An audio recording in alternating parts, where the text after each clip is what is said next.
Having data and seeing what you can do for your patient based on the data, that's my passion.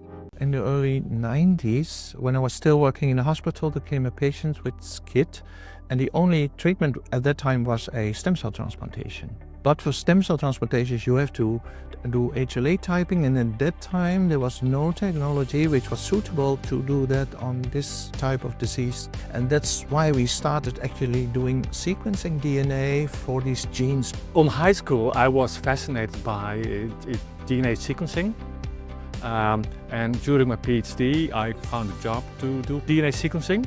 And I thought about starting a company for many years, but I didn't know on what topic. Until I met you, Eric, in the early 2000s. We started with old-fashioned software programming in DOS, but later we developed SBT engine. One of the central themes in GenDx is sharing.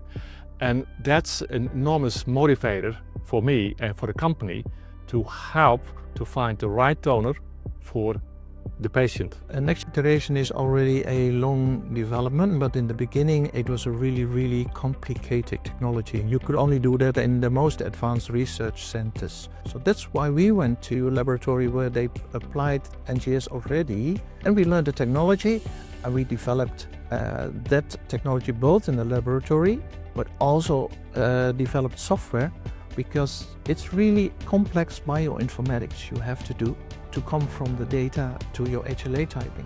The other goal is that it should be applicable in laboratories easily. You do not want to have bioinformaticians doing HLA typing, you want to have HLA experts do HLA typing. And I think we succeeded in that we have a software and protocols which can be applied in routine laboratories. GenDx is strategy.